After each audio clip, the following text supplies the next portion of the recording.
Jesus nos advertiu a verdade sobre o mundo. Lembrai-vos da palavra que eu vos disse, e não é o servo maior do que seu senhor. Se me perseguiram a mim, também perseguirão a vós. João capítulo 15 versículo 20. Jesus esperava confortar os discípulos com o ensinamento de que o ódio do mundo foi primeiramente direcionado a ele, apesar de atrair muita atenção de grandes multidões e angariar devoção de indivíduos de várias origens, o mundo como um todo nutria um ódio contra Jesus. Portanto, estejam conscientes ou tendes muita certeza para que o ódio do mundo por ele não os pegue de surpresa. Quando Jesus falou com Saulo de Tarso no caminho de Damasco, perguntou a Saulo: por que me persegues? O Senhor que foi pessoalmente perseguido na terra continuou a ser perseguido, mesmo em sua exaltação na pessoa de seus seguidores. Os seguidores de Jesus podem enfrentar perseguições principalmente no âmbito religioso, que muitas vezes priorizam os valores e objetivos do mundo sobre os de Deus. Não há dúvida de que a perseguição é uma dura realidade da vida cristã. A perseguição cristã é de se esperar. O apóstolo Paulo advertiu em 2 Timóteo capítulo 3 versículo 11 a 12: as minhas perseguições e os meus sofrimentos, quais me aconteceram em Antioquia, em Iconio e em Listra, que variadas perseguições tenho suportado, e de todas, entretanto, me livrou o Senhor. Ora, todos quantos querem viver piedosamente em Cristo Jesus serão perseguidos. Jesus deixou claro que os que são do mundo detestarão os cristãos porque o mundo despreza a Cristo. Se os cristãos fossem semelhantes ao mundo em seus valores de vaidade e materialismo, não formam com os caminhos do mundo, eles muitas vezes enfrentam perseguição a partir dele. João capítulo 15 versículos 18 a 19 diz o seguinte: se o mundo vos odeia, sabei que, primeiro do que a vós outros, me odiou a mim. Se vós fosseis do mundo, o mundo amara o que era seu, como todavia não sois do mundo, pelo contrário, dele vos escolhi, por isso o mundo vos odeia. Jesus disse porque você não é do mundo. Jesus afirmou isso como um fato e uma explicação, derramando luz porque o mundo abrigaria ódio por seus discípulos. Somos motivados pelo amor de Deus e sua santidade.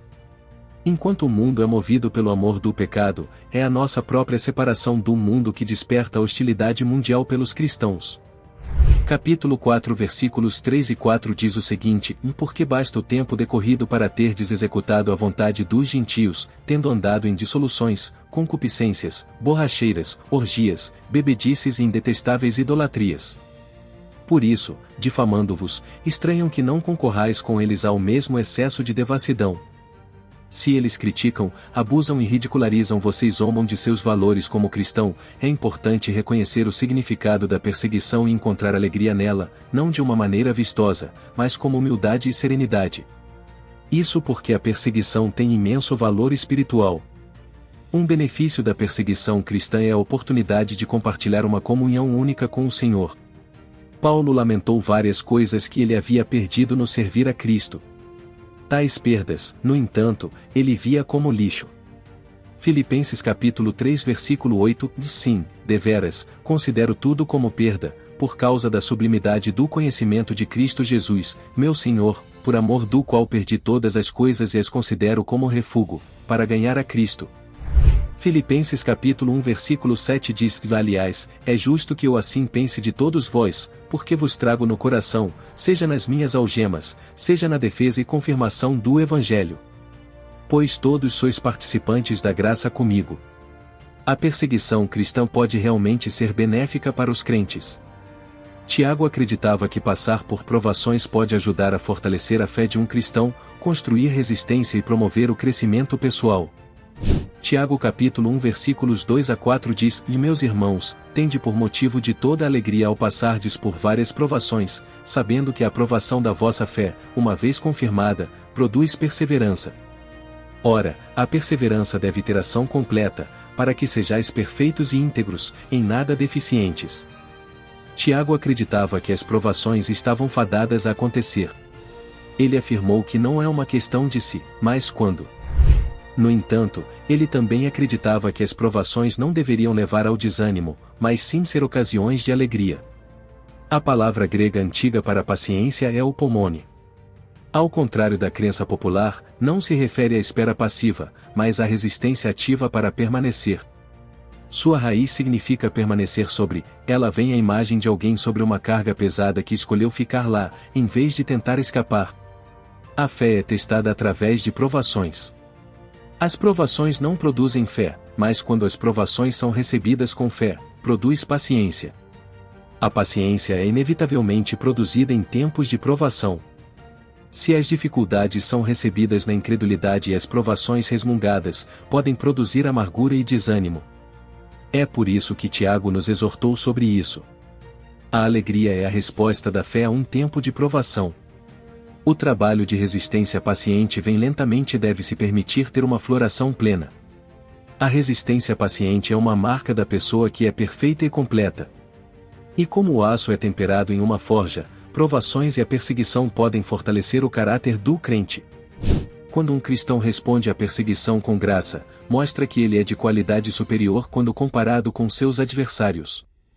Hebreus capítulo 11 versículo 38 diz: homens dos quais o mundo não era digno, errantes pelos desertos, pelos montes, pelas covas, pelos antros da terra. Escolher responder com bondade e bênçãos mesmo diante da oposição maligna é um comportamento semelhante ao de Cristo. Embora seja mais fácil recorrer ao ódio mesmo diante da perseguição cristã, podemos insistir. Se sua opinião sobre a vida cristã não incorpora o sacrifício de Deus, você pode precisar questionar o caminho que está seguindo. Ele estava dizendo a todos: e se alguém quer vir após mim, negue-se a si mesmo, dia a dia tome a sua cruz e siga-me. Pois quem quiser salvar a sua vida, perdê-la-á, ou quem perder a vida por minha causa, esse a salvará. A Bíblia diz que a si mesmo se negue, tome sua cruz diariamente e me siga. Quando Jesus estava falando, todos entenderam exatamente o que ele quis dizer com estas palavras. Na cultura romana, antes que um homem pudesse ser crucificado em uma cruz, ele era obrigado a carregar sua cruz. Ou pelo menos a viga horizontal da cruz para o local onde ele seria executado. Quando os romanos crucificavam um criminoso, eles não apenas o penduravam em uma cruz. Primeiro, ela era pendurada sobre o criminoso, a morte era levada em uma cruz. Jesus não carregou uma cruz por diversão. Em suas audiências iniciais, não exigiam uma explicação da cruz. Eles já sabiam que era um símbolo de morte, humilhação e dor. Se alguém pegasse sua cruz, ele nunca mais voltaria. Era uma jornada de mão única. Nas cruzes da vida real do mundo romano, ninguém nunca descarregou uma voluntariamente. Em vez disso, cruzes foram forçadas às pessoas, além de sua vontade. Jesus instruiu as pessoas que o seguiam a tomarem livremente suas cruzes e segui-lo. Isto não quer dizer que possamos escolher nosso caminho para morrer uma morte como os discípulos de Jesus daquela época, mas à medida que as circunstâncias não escolhidas entram em nossas vidas, escolhemos suportá-las como uma forma de morrer diariamente para a glória de Deus. Jesus negou-se a si mesmo acima de sua cruz. As duas frases expressavam a mesma ideia, e a cruz não era um ato de autoafirmação ou autopromoção por parte de Jesus. A pessoa que estava pendurada em uma cruz estava ciente de que não poderia fazer mais nada para se salvar e que estava condenada à morte. Devemos seguir os passos de Jesus. Nós lemos: e dia a dia tome a sua cruz. Jesus deixou claro que ele falava espiritualmente quando acrescentou a palavra o dia a dia. Não há como alguém ser crucificado todos os dias. Eles deveriam ter a mesma atitude que Jesus teve. Isso é seguir Jesus em sua forma mais simples. Ele carregou uma cruz para que seus seguidores também carregassem uma. Ele caminhou para a morte, assim como aqueles que o seguiriam. Por que devemos tomar nossa cruz e seguir Jesus? Nós lemos: pois quem quiser salvar a sua vida, perdê-la-á, ou quem perder a vida por minha causa, esse a salvará. Não é estranho dizer que você não pode ganhar a vida da ressurreição sem sacrifício. Você não perde uma semente quando a planta, embora pareça ter sido enterrada. Na verdade, você a libera para ser o que sempre foi destinada a ser. Então lemos: pois que aproveitará o homem se ganhar o mundo inteiro e perder a sua alma? Ou o que dará o homem em troca da sua alma? Significa que podemos ganhar o mundo inteiro e acabar perdendo tudo. O próprio Jesus teve a oportunidade de ganhar o mundo inteiro adorando Satanás, mas encontrou vida e vitória na obediência. Em vez disso, Lucas será ateu.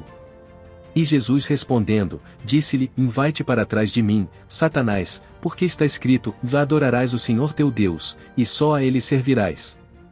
Dar a vida a Jesus por todo o caminho e viver como uma pessoa centrada nos outros não tira nada de nossa vida, só acrescenta. Sobre isso lemos, porque qualquer que de mim e das minhas palavras se envergonhar, dele se envergonhará o Filho do Homem quando vier na sua glória. Lucas 9h26. Não é fácil andar no caminho com Jesus. Significa que temos que nos associar a alguém que foi desprezado e morto. Mas se tivermos vergonha dele, ele terá vergonha de nós. Em Apocalipse capítulo 12 versículo 11 está escrito assim, deles pois o venceram por causa do sangue do Cordeiro e por causa da palavra do testemunho que deram e mesmo em face da morte não amaram a própria vida. A palavra que eu usaria para descrever pessoas assim é comprometida. Tais pessoas se comprometem a obedecer a palavra de Deus e fazer a vontade de Deus, independentemente das consequências. Lucas capítulo 9 versículos 21 a 24 mostra uma multidão animada seguindo Jesus, animada com os milagres que experimentavam. Mas parece que Jesus está mais interessado no envolvimento pessoal do que nesse tipo de entusiasmo. A mensagem de Jesus não promete um caminho fácil através da vida. Pelo contrário, em seu Sermão da Montanha, ele exortou, entrai pela porta estreita, porque larga é a porta e espaçoso o caminho que conduz à perdição, e muitos são os que entram por ela, e porque estreita é a porta e apertado o caminho que leva à vida, e poucos há que o encontram. Mateus capítulo 7 versículo 13 e 14. Há um caminho que leva à morte e outro que leva à vida, e Jesus exortou aqueles que estavam ouvindo a escolherem o caminho que leva à vida, embora seja mais difícil. Ele estava ciente do fato e ensinou os outros sobre isso. Mas nem todos os caminhos, nem todos os destinos, dão no mesmo lugar. O primeiro caminho terminará em morte, enquanto o segundo proporcionará a vida. A verdadeira porta estreita e difícil de passar por ela. Se o seu caminho tiver uma porta que é fácil, espaçosa e bem transitável, é bom você tomar bastante cuidado e rever sua rota novamente. Se sua ideia de vida cristã não incorpora as exigências de Deus para o sacrifício de uma vida eterna estabelecida, você pode precisar questionar o caminho no qual está viajando. Você está enfrentando hostilidades ou maus tratos daqueles que amam as trevas nos últimos dias? Isso será bastante comum. Isso geralmente se dá porque nossa forte fé nas palavras de Jesus realmente os perturba.